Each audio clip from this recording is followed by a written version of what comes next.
founding teacher of the Zen Open Circle in Sydney, Australia. She is also a teacher for the Melbourne Zen Group, conducting a number of sessions, 7-day retreats in both cities each year. She also teaches in Hobart. She is the Dharma heir of John Tarrant Roshi of the Pacific Zen Institute and Ross Bolater Roshi of the Diamond Sangha Robert Aitken, in a lay lineage that draws Soto and Rinzai koan style of practice together. Susan is also a writer, radio producer, and film director, as well as teaching and mentoring writing in private consultation and occasional meditation and writing retreats.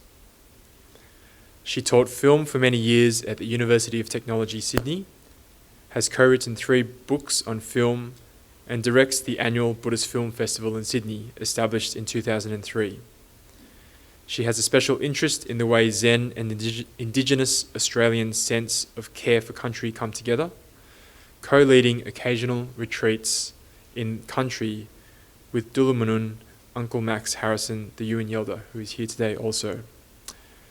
Susan is the author of the book Upside Down Zen, and her latest book is Mining the Earth, Mending the World, the Offer We Can No Longer Refuse, a Zen response to our slow-burning planetary emergency. So please welcome Dr. Susan Murphy Roshi to the stage.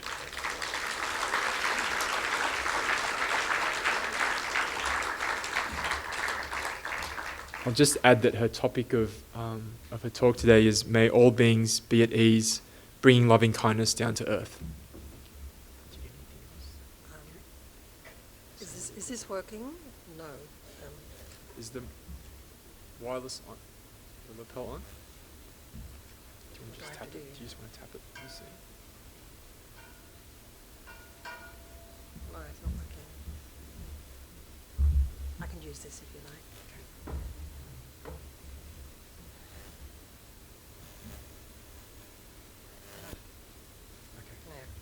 Is this working? We'll take this away. I'll take this now. Yeah, thank you.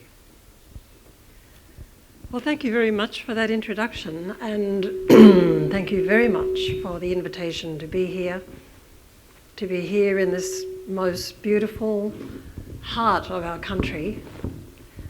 And I don't know about you, but every time I've come to this part of the country, just as the plane touches down, I find tears in my eyes. It's like there's something so elemental about the sense of almost uncanny belonging that you feel as an Australian, and I hope as a visitor as well, when you come to the red heart of Australia.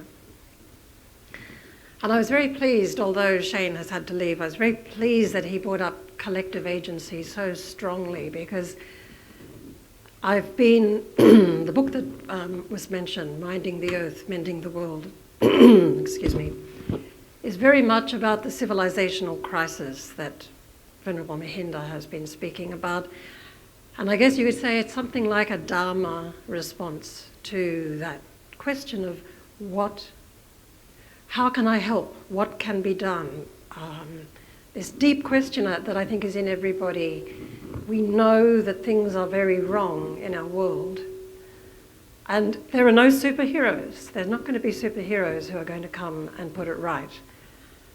There's only all of us.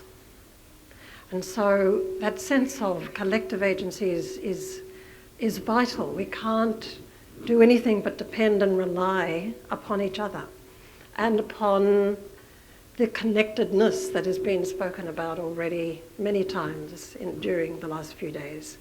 That connectedness is greater than us individually.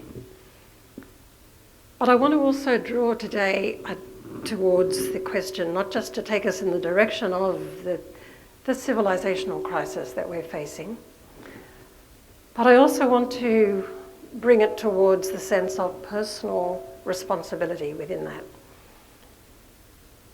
And one of the people who has inspired me, let me just backtrack and explain who I am, because for a start, a lot of people have asked me, what is a Roshi? What does that mean? In fact, Virgin Airlines asked me as well, because it was on my ticket.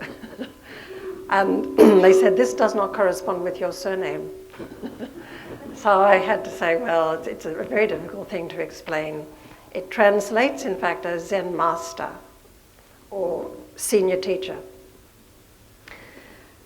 And although I stand here not in my formal teaching robes, because I actually represent a lay lineage of practice.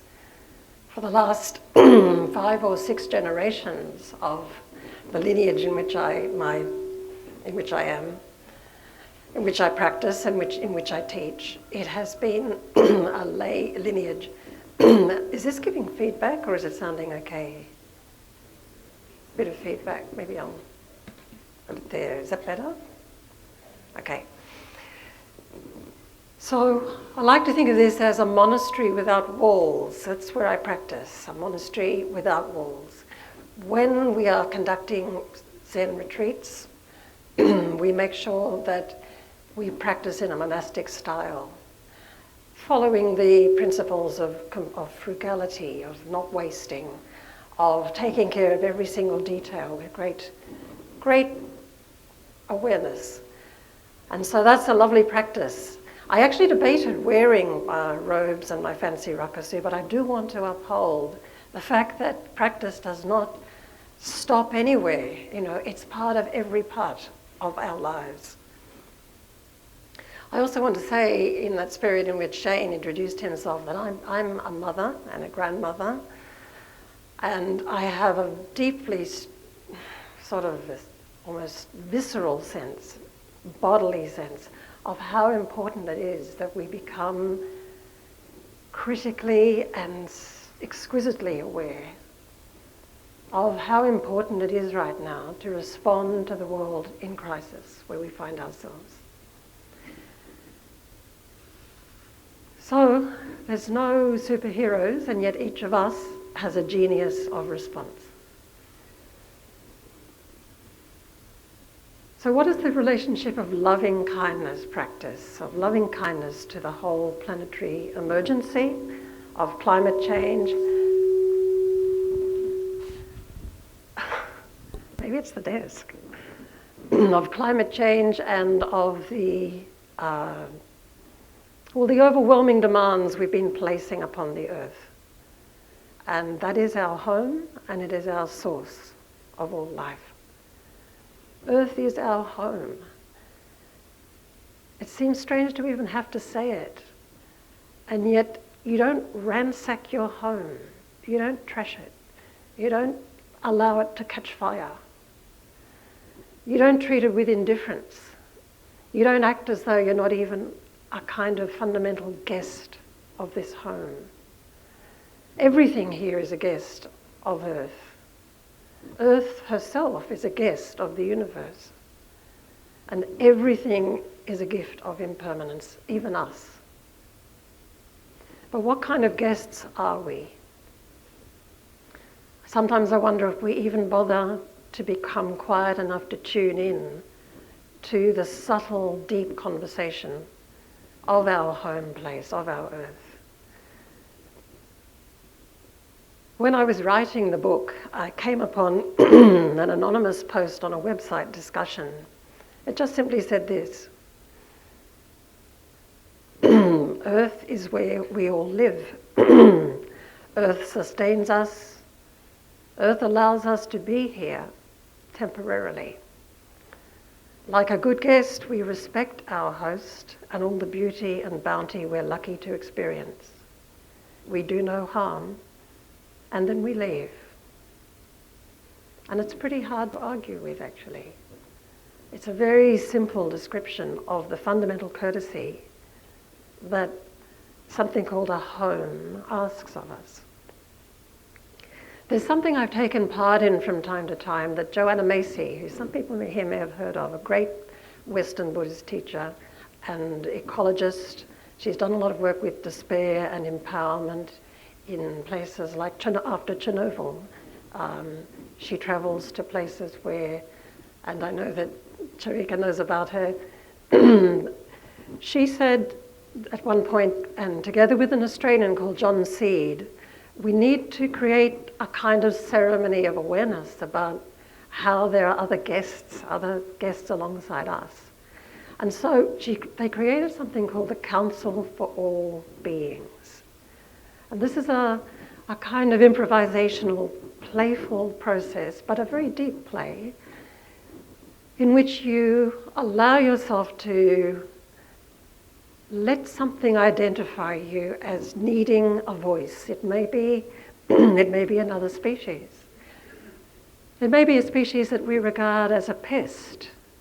It may be a river that is being polluted. It may be a mountain that is being flattened or mined, or any kind of part of the earth's great weave of life which is voiceless and yet crying out. And so what you do in this process, it might take days, sometimes you might just stage this just in an afternoon, and it's a beautiful process. People meditate upon the being that has called them to attention, and then you do what you can to embody that. Bring that being to a council for all beings. So that's a formal process in which everybody gathers, all the various creatures. Sometimes we make masks or paint up in a way that will help us completely feel our way in and in a sense, become the face of that being.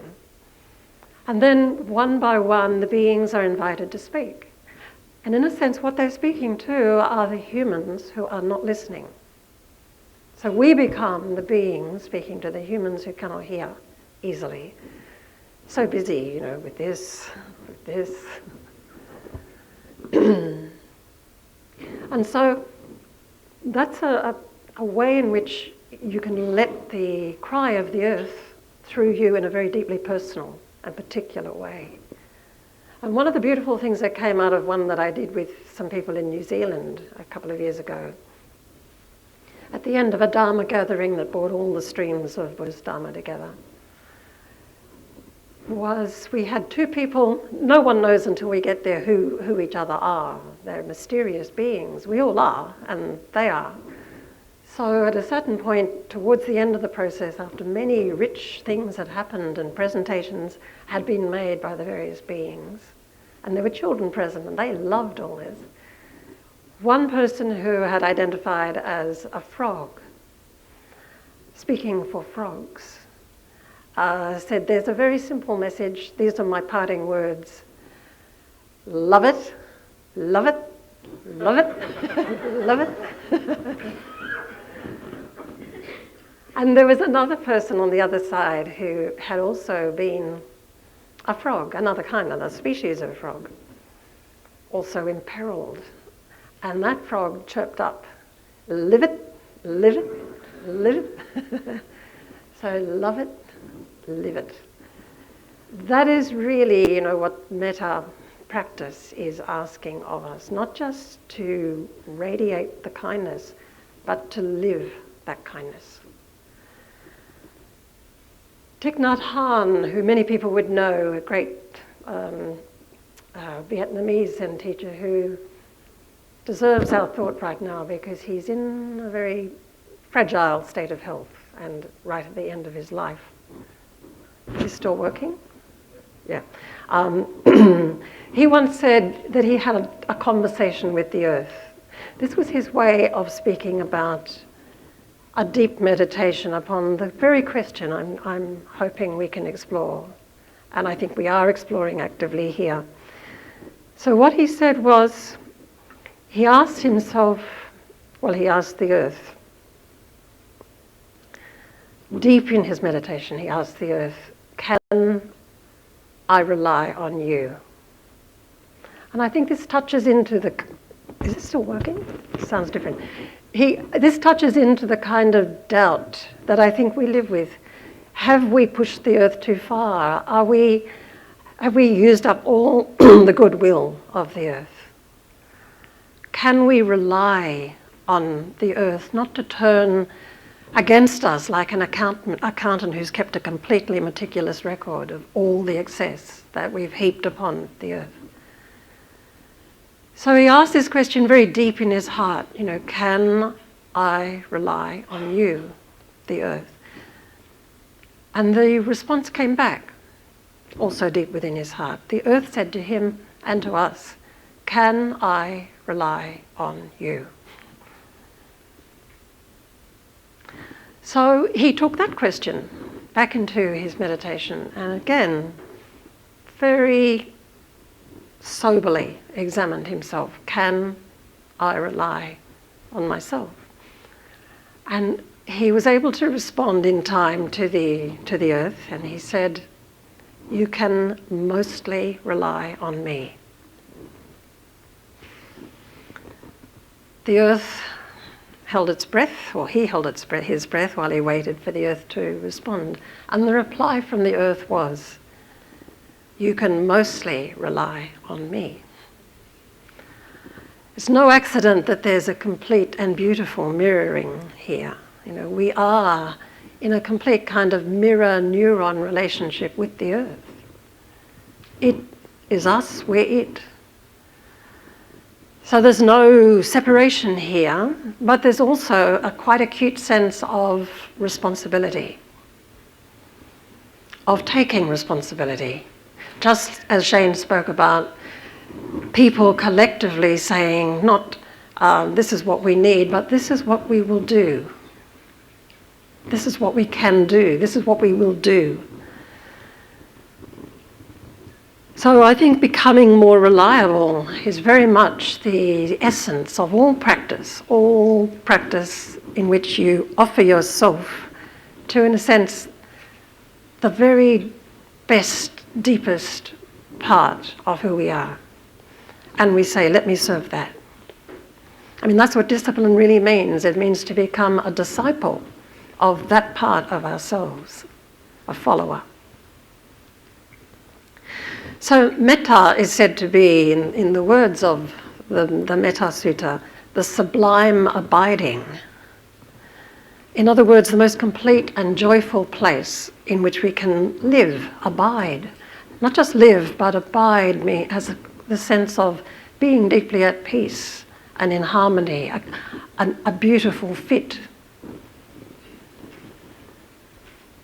So this is a clue to where we can make a true and enduring kind of home, become more reliable. I mean, home is a place where we are sustained, sheltered, able to rest, be at ease, and be known, be confidently known. At home, we confidently offer love to others and we know ourselves to be loved.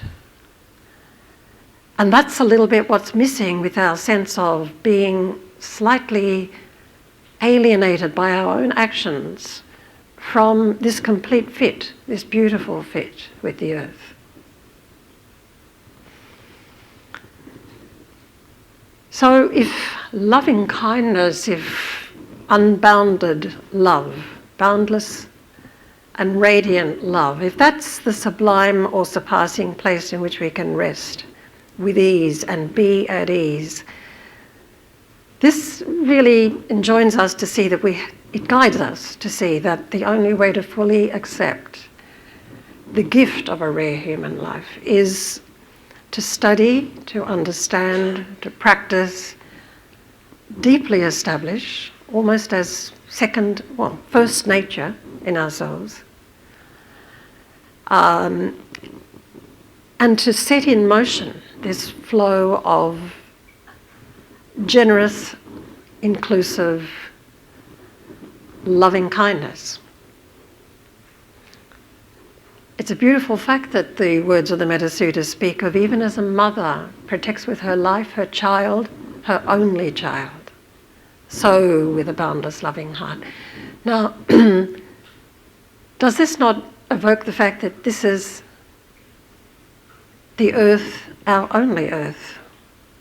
So with a boundless loving heart, we must cherish it, just as we would protect, as a mother would protect our child, our only child. The earth and the land don't belong to us. The great teaching of this place where we've come to learn and meditate is that we belong to it. We are all born here on the earth. We're all indigenous to the earth. It's not hard to find our way to that indigenous strength of connection if we drop our kind of apologetic self-doubt and say, I'm born here. I belong. That belonging then has to be, in a sense, more deeply understood, more explored and more acted. You act upon it by exploring it, you explore it by acting upon it. So the idea of belonging can remain a kind of nice idea.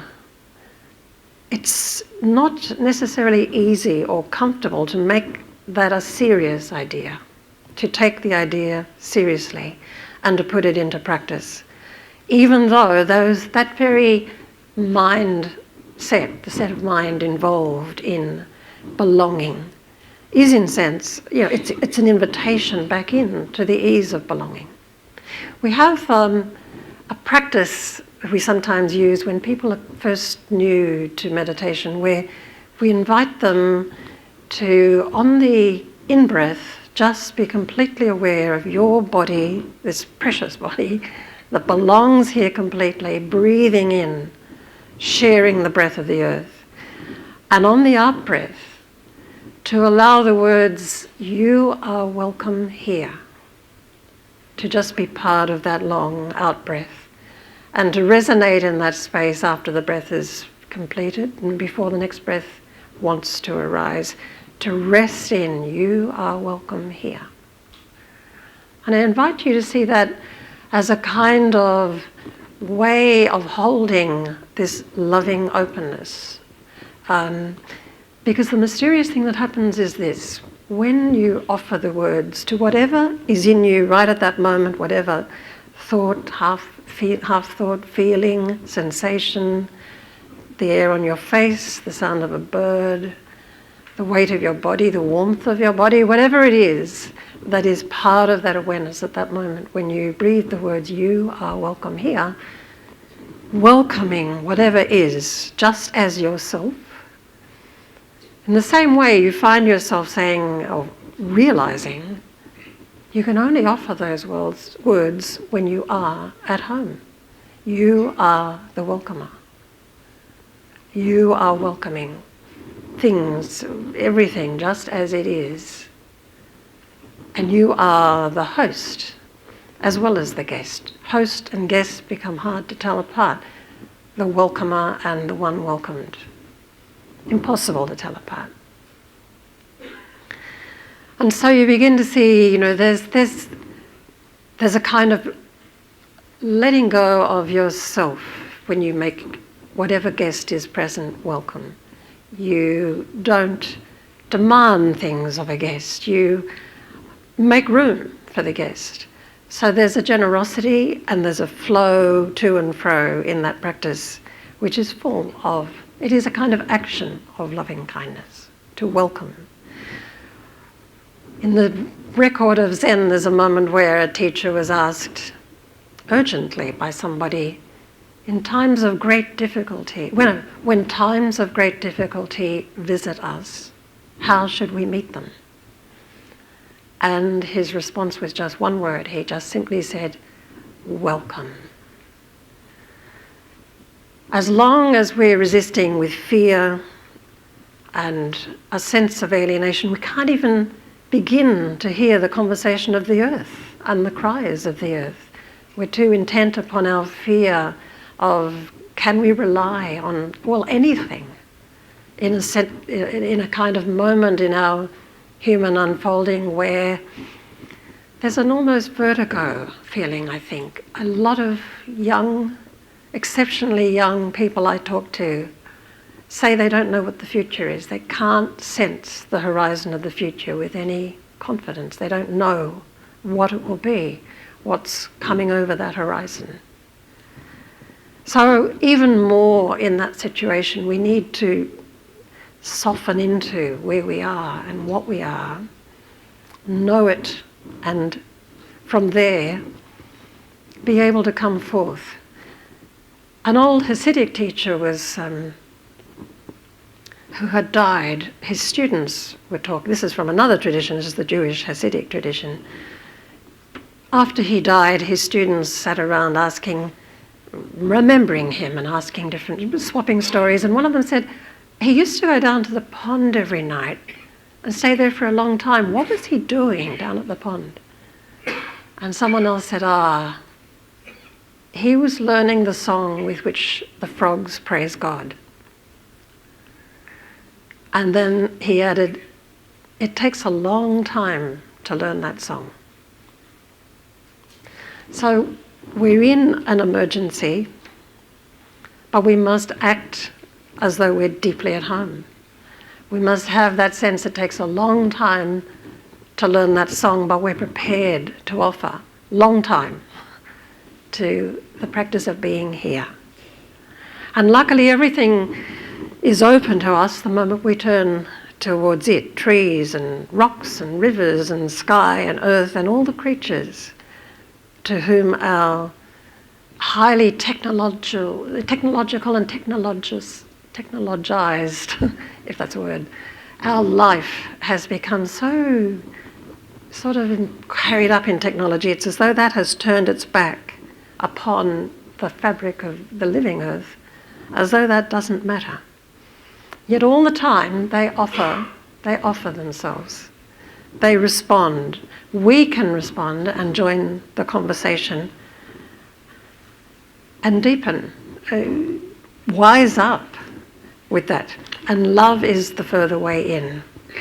So I'm saying that we need to rediscover how much we're part of a vast communion, not just community, but ongoing communion of subjects.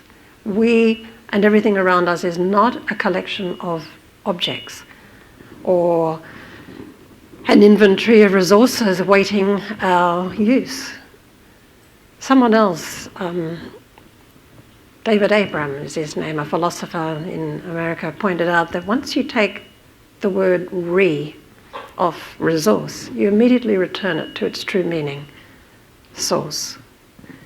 So whether it's minerals or water or air, the earth itself, the plants, the rocks, these are all the source of all that we are, and indeed all that our technology is as well, the source.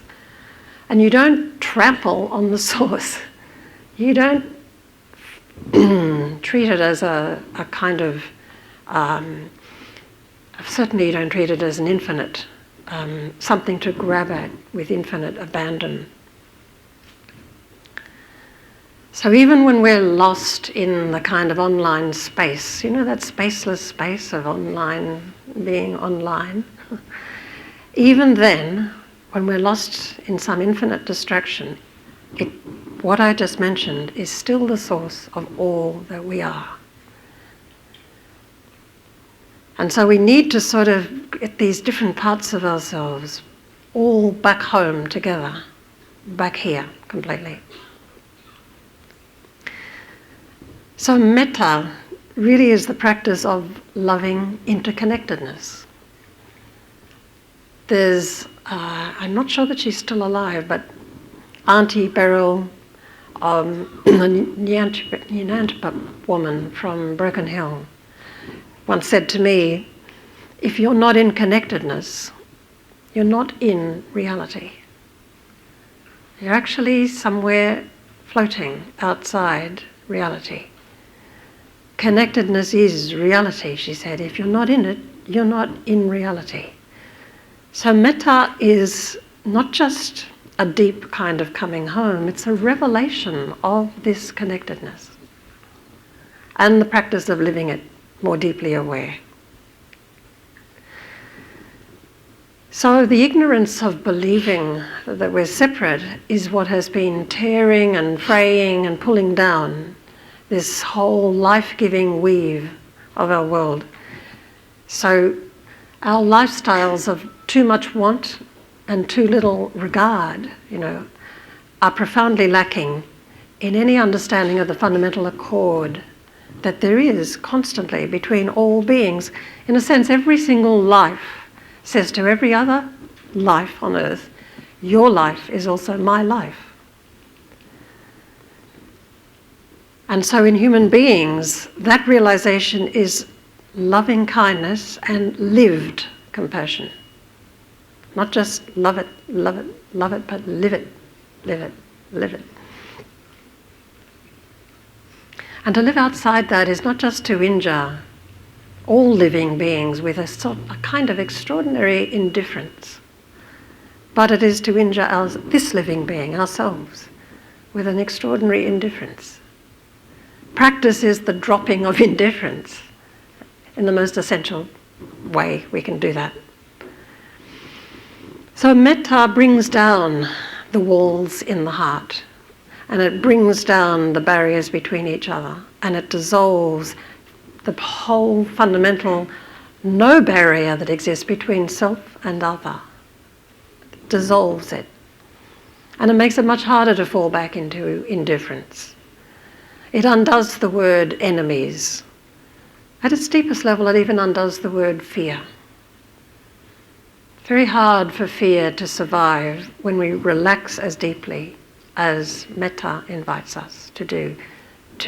We are welcome here. You, whatever form is appearing in front of you, whatever is calling on you at any moment, you are welcome here. And of course that welcomes the other completely.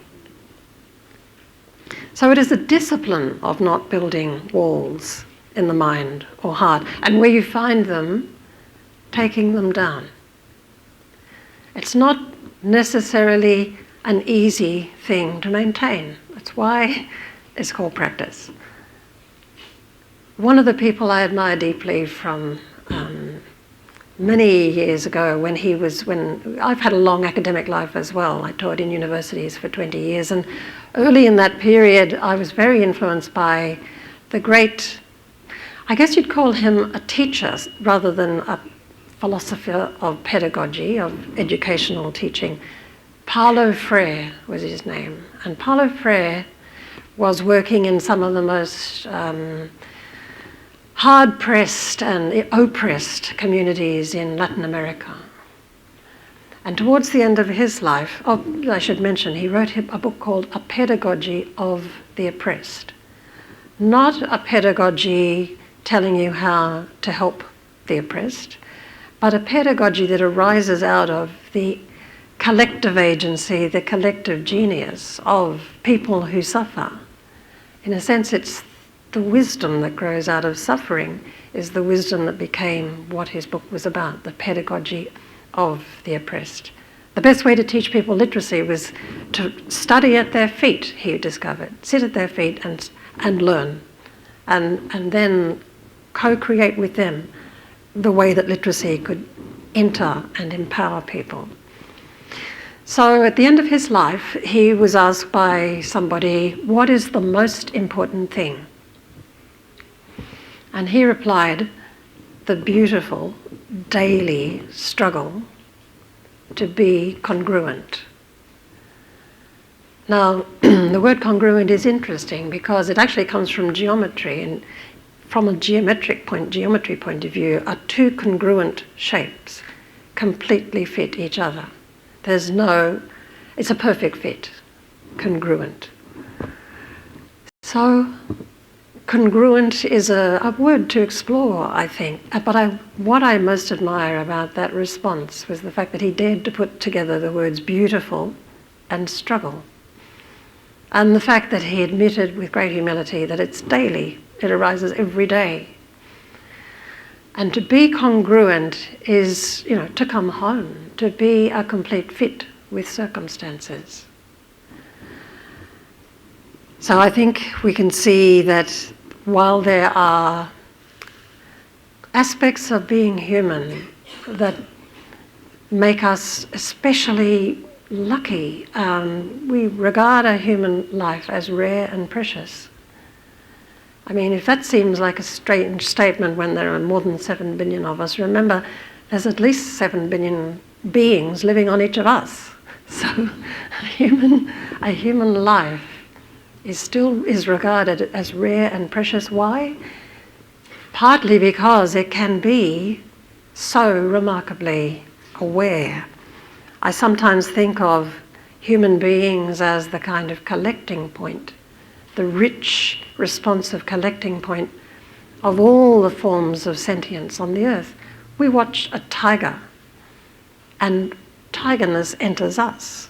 We, in a sense, draw in these. We can, in a sense, be taught by, informed by, and even subtly formed by the spirit of tiger. We know what tigerness is the moment you've seen a tiger.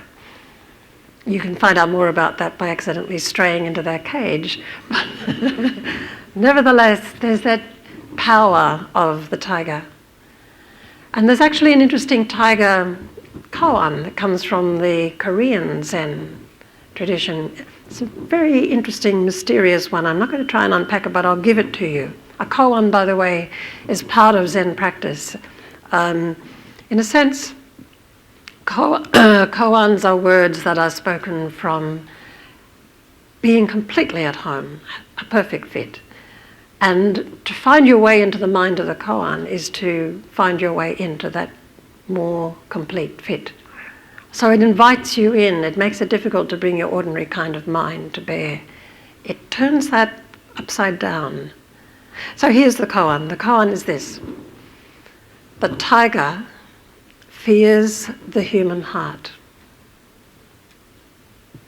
The human fears the tiger's kindness.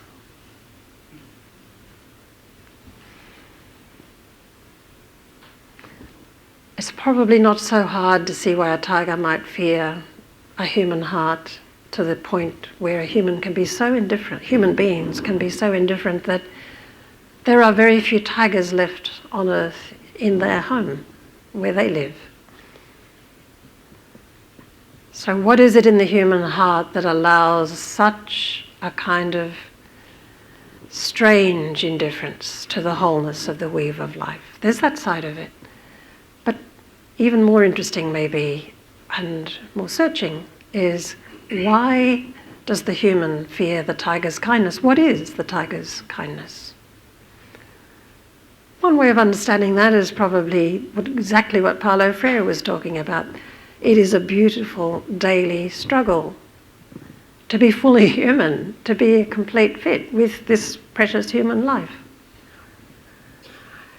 The tiger's kindness might be part of that difficulty. It might also be our fear, our fundamental fear, that what is here now, by its very nature, will disappear. Even this being that each of us are. Because we are here, we know with complete and reliable certainty we will not be here. The tiger's kindness may well be the fact that every breath is so richly full of possibility, and the fact of being here is extraordinary. And the kindness of the tiger is that even that is going to disappear, and if it didn't, if impermanence was not constantly allowing us to be one thing and then another, if impermanence was not us, what would any of this matter? How could it possibly reach us? It is very much the fact that all things pass so quickly away, that we care deeply, and that metta, for example, becomes so important. It is exactly what comes to meet the tiger's kindness. Love meets the tiger's kindness. Love can embrace our own mortality. It can embrace our fear. And right now I think the earth is presenting us, as Thich Nhat Hanh and his example shows us, the earth is presenting us with a great koan, in a way. How do we respond to this kind of crisis, which can become a great healing crisis of the earth?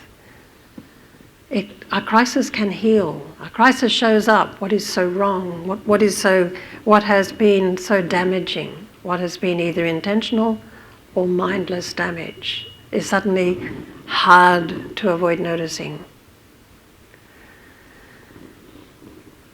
So there's a sense that, the koan of the earth is asking us, how do we become the intimate partner to this great change that is going on?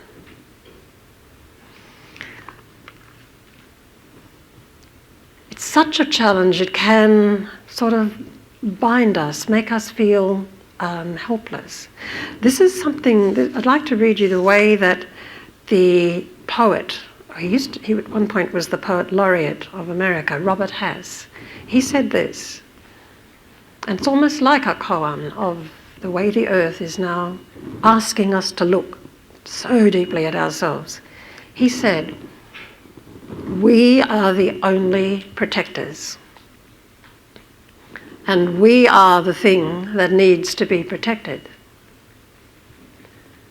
And we are what it needs to be protected from."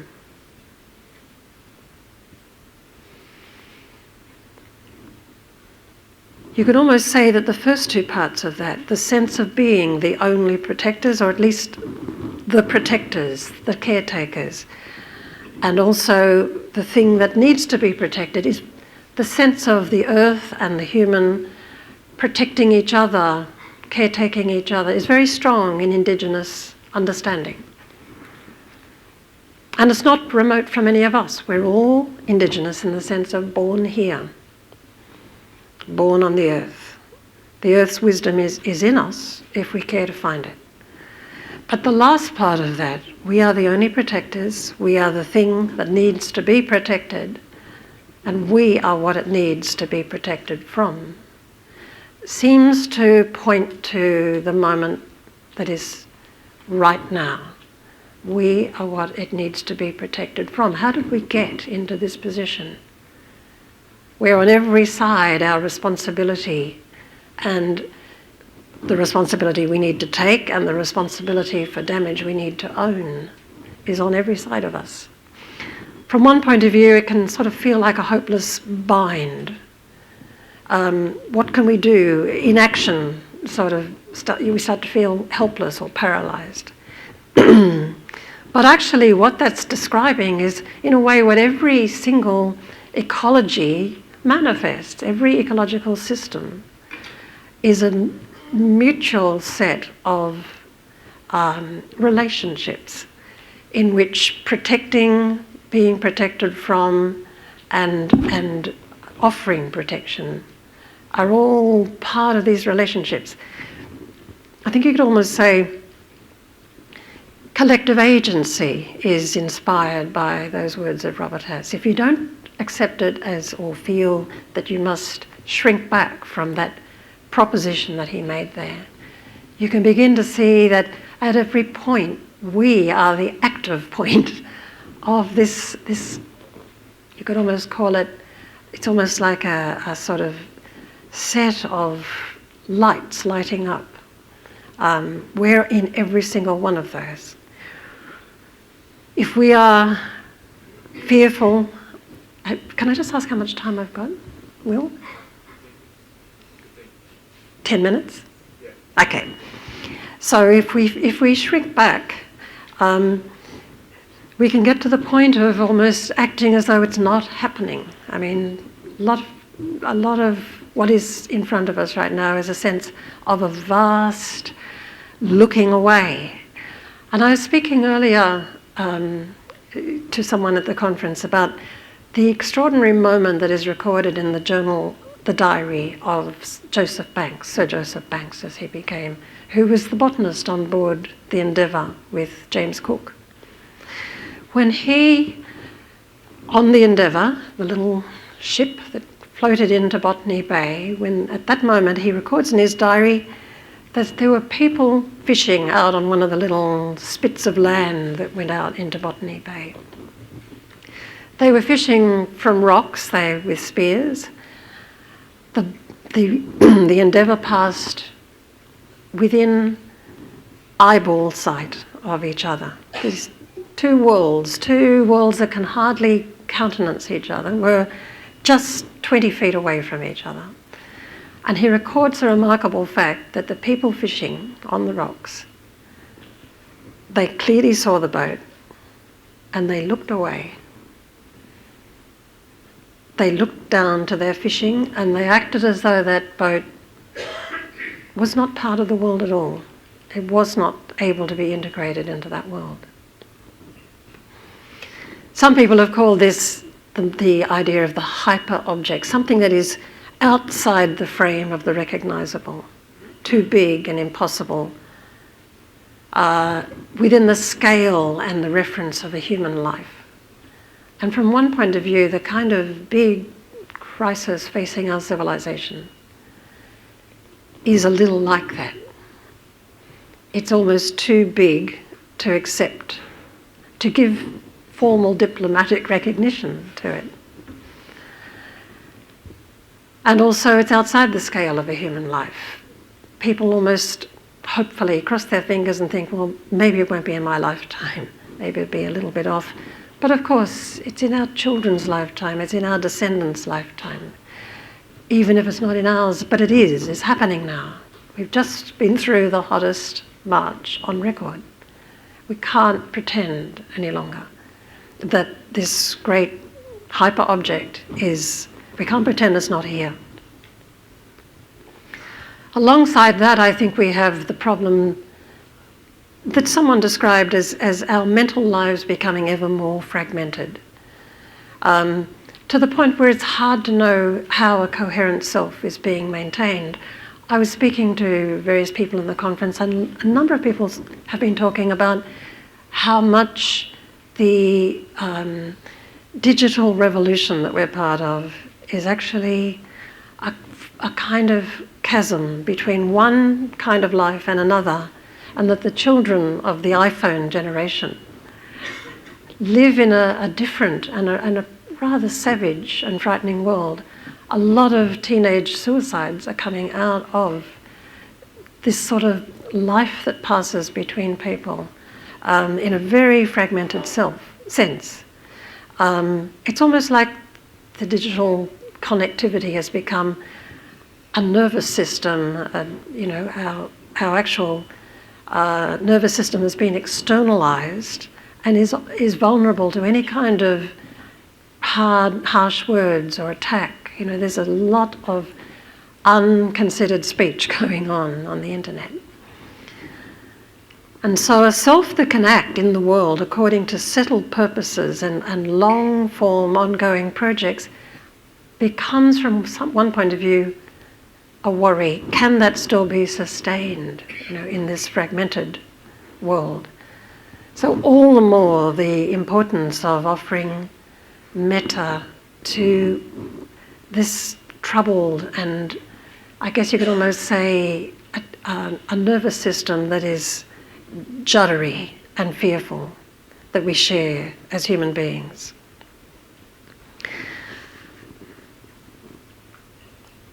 Each of us are the ones who are here to discover the answer to this great koan of the earth. I'd like to come back to, before finishing, to the words of the Buddha on the importance of love. He said these words: "It is in this way that we must train ourselves, by the self through love." He went on and said, we will develop love, we will practice it, we will make it both a way and a basis. We will take our stand upon it, store it up, and thoroughly set it going. I think that is powerful, comprehensive presentation of all that's involved in this shared responsibility and response that sets the responsibility in motion. All of those injunctions grow active as they proceed. They're practical. They are to be practiced. Every one of us, it's up to us to discover what we can do, how we can train ourselves by the self through love to be of some use. Metta becomes the kind of wellspring we can draw on. If we're facing this beautiful daily struggle to be congruent, to be a good fit, a helpful fit with circumstances that change rapidly, the speed of light every day. So constant, beautiful and daily struggle. Metta is like what fills back up the well. Lets us see resentful or selfish feelings more clearly and be less compelled by them. Become more actually sensitive to painful things, to willful, mindless aggression. Because greed, hatred and ignorance are in fact all forms of aggression towards each other, towards the earth. And then I think we can, knowing that that wellspring is there and it's constantly available, that we can then take that into the practical circumstances of this ongoing struggle to be congruent. And that means quite humble, ordinary, relative things, like constantly looking honestly at our own lives. After all, metta practice clearly reveals us to ourselves. We can see where it opens us. We can see where we shrink back. We can see our fears and our own unease more clearly. We can see where we can't easily open, widen, let the self loose, let those boundaries soften, and let the walls in the mind and heart come down.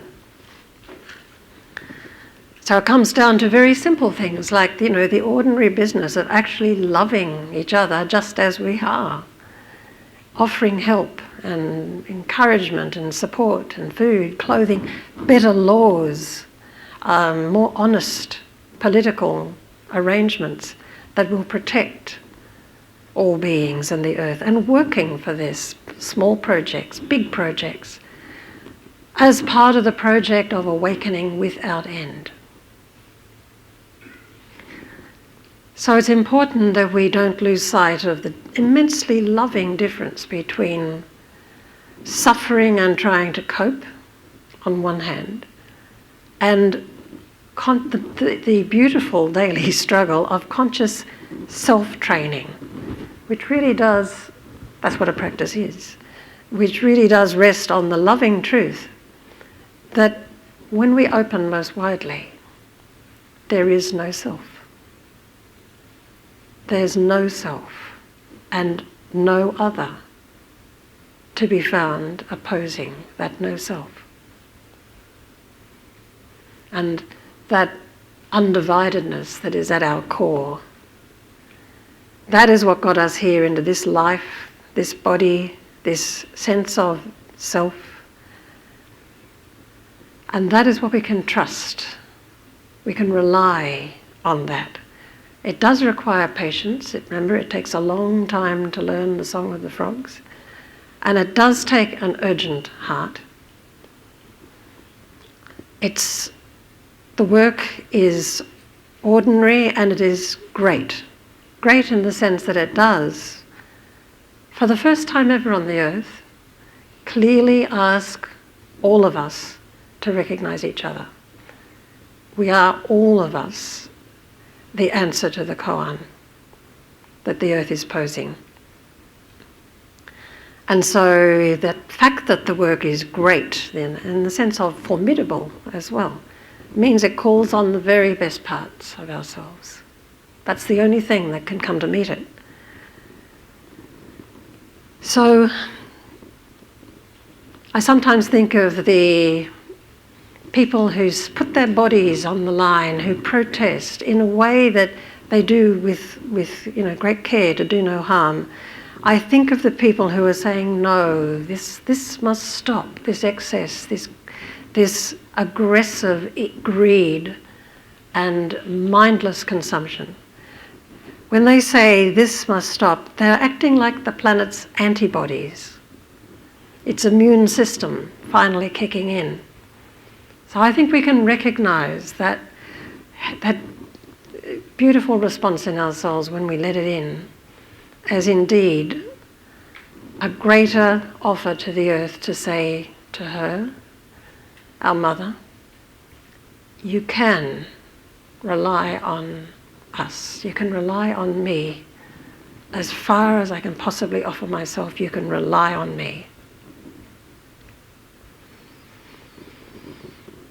So although we've been tardy in meeting the long, long, endless welcome that the earth has extended to us, although we've been distracted and alienated, nevertheless, we have inside us the source of and the way to recognize brilliant forms of sanity. In a sense, the greater the challenge, the more insane the crisis that we're facing, the more brilliant the sanity it calls up in us, and brilliant responsibility. So I'd like to leave it there. Thank you.